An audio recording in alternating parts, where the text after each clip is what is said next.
आज से लगभग 19 साल पहले नगर पालिका के तत्कालीन अध्यक्ष रमेश जौहरी की उन्हीं के कार्यालय में चाकू से गोदकर निर्मम तरीके से हत्या कर दी गई थी। यह मामला 15 फरवरी वर्ष 2006 का है। तत्कालीन नगर पालिका अध्यक्ष दिन भर बैठक तथा लोगों से मिलने की कार्यवाही के उपरांत सायं लगभग 4 बजे अपने कार्यालय में बैठकर कुछ फाइलें निपटा रहे थे। उनसे मिलने के लिए काफी देर से पूर्व मंत्री नारायण दास का बेटा कुंदन दास भी इंतजार कर रहा था। अभी मैं मौजूद हूँ बागेश्वर नगर पालिका के कार्यालय में। फरवरी 2006 को एक बहुत जघन्य हत्याकांड यहाँ पर हुआ था। तत्कालीन नगर पालिका अध्यक्ष रमेश जौहरी की यहाँ पर हत्या कर दी गई थी। बहुत नृशंस तरीके से चाकू से गोद कर उनकी हत्या कर दी गई थी और हत्यारे ने खुद उस चाकू को लेकर सीधे वो थाने में गया और थाने में उसने आत्मसमर्पण किया था, सरेंडर किया था। उसके बाद उस पर मुकदमा चला और उसको सज़ा भी हो गई थी। तो हम दिखाना चाहेंगे ये वही कार्यालय है जहाँ पर वो अध्यक्ष बैठा करते थे। ये वही स्थान है। इससे नीचे तब शायद नगर पालिका 2 मंजिला नहीं था वहाँ पर, तो ये उनका कार्यालय हुआ करता था। इसी कार्यालय में वो बैठे थे और हत्यारा एक चाकू लेकर आया और यहाँ पर उसने मैं दिखाना चाहूँगा ये उनका कार्यालय था। इसी एक इस तरह यहीं पर ये वो बैठे हुए थे, तो यहाँ पर उनका हत्या कर दी गई थी। तो उस वक्त के कर्मचारी थे हमारे साथ, राजवीर वाल्मीकि हैं अभी मौजूद यहाँ पर। तो वो बताएंगे कि किस तरह की उस वक्त घटना हुई थी, क्या वहाँ पर माहौल बन गया था इस वक्त यहाँ पर। राजवीर जी, क्या उस वक्त दिन हुआ था ये घटना के दिन? फरवरी 2006 को रमेश जौहरी जी की हत्या कर दी गई थी। यहाँ पे कुंदन दयाल ने चाकू घोंप दिए गए थे। उसी दिन मेरी बहन की बारात भी थी। तो वो हमारे रमेश जौहरी जी बहुत अच्छे व्यवहार के थे। मेरा व्यक्तिगत उनसे संबंध भी था। मेरे ही पड़ोस में रहते थे वो। और जब तक हम आए यहाँ पे बहुत भीड़ भाड़ का माहौल था। यहाँ पे जब उन्हें कुल यहाँ हॉस्पिटल लेके गए तब तक उन्होंने दम तोड़ दिया था। तो पूरे शहर में किस तरह का माहौल था? कार्यालय में आपके यहाँ दहशत फैल गई थी, बताया जा रहा था कि कर्मचारी कुछ भाग भी गए थे डर के मारे, ऐसा कुछ हुआ था? कर्मचारी तो वो यहाँ से चाकू मारने के बाद सीधे जो है थाने ही गया। चाकू मारने के बाद सीधे थाने गया। थाने में वहाँ उसे जो है सरेंडर हो गया था। हाँ, और यहाँ पर माहौल उस समय बहुत ज़्यादा गमगीन माहौल हो गया था। पूरा माहौल ऐसे हो गया था, बिल्कुल सुनसान एकदम। हाँ, क्योंकि शोक की लहर एकदम दौड़ गई थी। ठीक है राजवीर जी, आपने इस पर जानकारी बहुत बहुत धन्यवाद। तो ये थे हमारे साथ राजवीर जी, जो उस वक्त के भी यहाँ कर्मचारी थे और आज भी यहाँ पर कर्मचारी हैं। तो बताया जा रहा है कि उस वक्त पूरे दहशत का माहौल पूरे शहर में हो गया था और अध्यक्ष को, तत्कालीन जो अध्यक्ष थे रमेश जौहरी, उनको घायल अवस्था में वहाँ ले जाया गया, लेकिन उन्होंने अस्पताल में इलाज के दौरान दम तोड़ दिया था। लेकिन उसके खतरनाक इरादे की किसी को भी भनक नहीं थी। कुछ लोगों ने हत्यारे कुंदन दास से जानने की भी कोशिश की तो उसने बताया कि मकान के नक्शे के संबंध में पालिका अध्यक्ष से मिलना है। मौका देखकर जैसे ही कुंदन दास अध्यक्ष के कमरे में दाखिल हुआ तो पालिका अध्यक्ष रमेश जौहरी ने उनसे मिलने का कारण पूछा। प्रत्यक्षदर्शी बताते हैं कि कारण पूछते ही हत्यारे ने पालिका अध्यक्ष की गर्दन दबाते हुए उन पर चाकू से ताबड़तोड़ वार कर उन्हें घायल कर दिया। जी बताएं राजवीर जी, तब शायद 2 मंजिला नहीं था और तो उस वक्त कौन से कमरे में अध्यक्ष बैठा था? जिस कमरे में मैं बैठता हूँ, ये मैं सफाई इंस्पेक्टर हूँ यहाँ पर उनकी चेयर लगती थी। ये है चाकू के निशान, ये चाकू जो है हमारे हैं, ये यहाँ पे ये दीवार पे भी चाकू के निशान। हाँ, ये चाकू के उंगलियों के वहाँ है। अभी तक इसमें मतलब 1-2 बार चूना ही किया था, पेंट वगैरह नहीं किया इस रूम में। इस रूम में निशान है वो भरे नहीं भरे हैं। तो ये बता रहे हैं कि इसी कमरे में वो रहते थे और आज भी इस तरफ वो बैठा करते थे। तो जो है चाकू के निशान आज भी दीवार पर लगे हैं। तो आप समझ सकते हैं कि कितनी तेज़ी से हत्यारे ने मारा होगा कि जो सीमेंट में भी निशान बन गया है। और अब इस रूम में मैं बैठता हूँ। हाँ, तो राजवीर जी बता रहे हैं कि अब इस रूम में उसकी घटना के बाद से कुछ समय तक तो शायद ही कमरा बंद रहा, लेकिन बाद में फिर इनको आवंटित हुआ है। नगर पालिका कार्यालय में चीख पुकार मच गई। साथ ही कर्मचारी अपनी जान बचाने के लिए इधर उधर भागने लगे। घटना को अंजाम देने के उपरांत हत्यारा कुंदन दास मई चाकू के सीधे कोतवाली गया और वहां आत्मसमर्पण कर दिया। अदालत में मुकदमा चला और हत्यारे को आजीवन कारावास की सजा सुनाई गई। इस घटना की असल वजह राजनीतिक प्रतिद्वंदिता बताया जाता है। पूर्व मंत्री नारायण दास तथा उनका परिवार तेजी से उभर रहे रमेश जौहरी को अपना प्रतिद्वंदी मानने लगा था।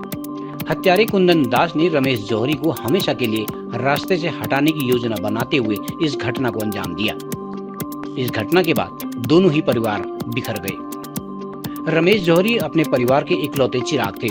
इस घटना के बाद पूर्व मंत्री नारायण दास के परिवार का पतन हुआ तथा दिवंगत रमेश जौहरी का परिवार आज भी परेशानी के साथ साथ भय और खौफ के साए में जी रहा है। नमस्कार, लोकल न्यूज़ चैनल में आपका स्वागत है। मैं हूं सुरेश पांडे। पुरानी घटनाओं पर, एक सच्ची घटनाओं पर आधारित हमारी सीरीज़ के सिलसिले में आज हम बात करेंगे पूर्व नगरपालिका अध्यक्ष रमेश जौहरी की हत्या का जो प्रकरण था, उनके ही कार्यालय में, नगरपालिका के कार्यालय में चाकू मारकर हत्या कर दी गई थी। 2006 का मामला ये है। 15 फरवरी 2006 को उनकी हत्या कर दी गई थी नगरपालिका कार्यालय में। आज उनका परिवार किस स्थिति में है, तब उन्होंने किस तरह का फील किया था, जो जख्म उनको मिला था, क्या वो आज भी ताज़ा है, कितना परेशान परिवार है, उस पर हम बात करेंगे। उनकी माताजी मेरे साथ हैं और उनकी बहन भी मेरे साथ मौजूद हैं। माताजी, जिस दिन वो घटना हुई थी, आपको पहले कैसे पता चला, किसने आपको सूचना दी कि आपके बेटे को चाकू मार दिया गया है? अब हमी का निर्भय वो कोले नहीं पता में है। फिर शाम को ये पड़ोस में आई कल को कि रमेश दात है ना, वही रोको हार्ट अटैक है गयो, चाकू मार के नहीं गए। फिर पछिल हुनी गयो। अब पछिल सुनी गयो जब तक मिल गए किसने मारा उसको चाकू। यहाँ से गया जब तक किसी ने नहीं मिलना दिया मेरे को, उसको मिलना भी नहीं दिया, देखना भी नहीं दिया, कुछ नहीं कर दिया ये अस्पताल वालों ने। वहाँ गया तो पकड़ी बेर फेंक दिन अब इधर मैंने वही नजरे मानी दी मैं इसके अब बिकदर रेट सी उदी मार रही बल रंगराल चको उदी मार रही अब है दिखनी दी जा बब थले नहीं दिखन दी शैन थले नहीं दिखन दी उन्हीं। अब भगवान जानो ये अपील के कहीं नहीं, इंदर के हल के कहीं नहीं। अब मन जानन तो चल में नहीं गे एम कस का मिल दिन काटू हूँ कहीं के मैं काटनु हूँ, मालिक भी नहीं गे ये ननु नहीं छ उलाल बनिन छ मैं ये गली रोही है ये चलना आधार ले है बेहर हो जा। अच्छा, जिसने हत्या की उसको वो भी आपका पड़ोसी था, तो क्या वजह वो बताता था, क्या वजह रही होगी उनका हत्या करने की? कुछ नहीं पता उन्हें मैं सुना खाप सुन मेल की यो किनो के यहाँ टिकट मिलना है कोशरी मुहते बेबल लड़े गरूर माँ फिर कौशन माँ बेबल लड़का लोग है मेरे घर में कुछ निके में है यस भाई मम्मी ले निके जो तब फिर वो मरी पर सुनिया मिल कि यह का मौत यह बेर यो मौत कह के बेर तब सुनिया मिल। इनकी बहन भी मेरे साथ मौजूद हैं, मैं उनसे भी पूछना चाहूँगा। मैडम, उस दिन क्या हुआ था, आप कहाँ पर थे जिस वक्त आपको ये सूचना मिली? नमस्कार। और उस दिन में हम यही थे 2006 को फरवरी 2006 को हम ही थे। किसी ने कहा कि पड़ोसी ने क्या हॉस्पिटल में हल्ला गुल्ला हो रहा है करके हम तो किसी ने कहा, फिर मेरे को किसी ने बताया कि वहाँ रमेश दा को मार आएगा कि फिर हम गए वहाँ, हमें देखने भी नहीं दिया। फिर हम वहीं भीड़ में हमको घर लाए। फिर उसके बाद क्या हुआ, जहाँ ले गए हमें कुछ पता नहीं था। फिर हम दूसरे दिन नगर पालिका में ले गए हमें।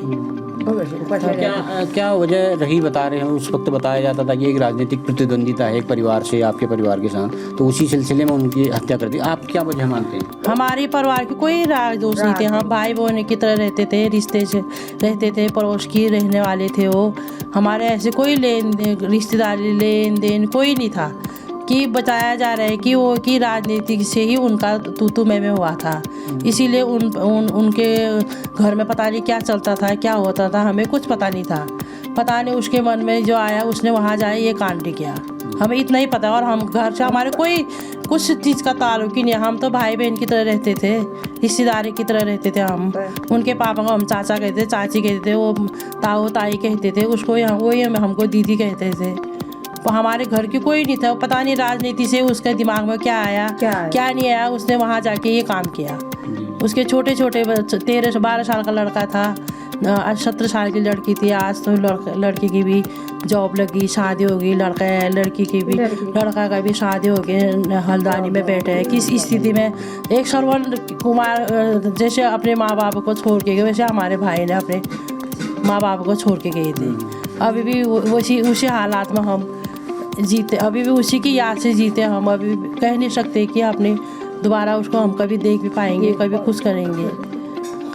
ये था इनके परिवार की व्यथा, और ये परिवार उस वक्त भी एक बहुत गहरे सदमे में था। और आज भी ये परिवार के सीने में वो जख्म आज भी ताज़ा है। और मैं आपको बता दूं कि ये जो हत्यारा था वो इसी मोहल्ले का था, वो इन्हीं के पड़ोसी था और एक पूर्व मंत्री हुआ करते थे नारायण दास, उनका पुत्र था। बताया जाता था कि उस वक्त राजनीतिक प्रतिद्वंदिता थी, लेकिन इनका मानना है कि हमारी तरफ से कोई प्रतिद्वंदिता नहीं थी, लेकिन उनके मन में क्या था, वो उसने उस घटना को क्यों अंजाम दिया, ये एक हिसाब से इनके दिमाग में आज भी एक रहस्य बना हुआ है। तो ये थी आज से बहुत साल पहले 2006 की एक घटना जिस पर हमने प्रकाश डाला है। और बता दें कि हत्यारे ने आत्मसमर्पण भी किया, सज़ा भी हो गई थी। सज़ा होने के उपरांत तो यहाँ आया तो हाल ही में उसका निधन भी हो गया, उसकी भी मौत हो चुकी है। अब लोकल न्यूज़ के लिए मैं सुरेश पांडे।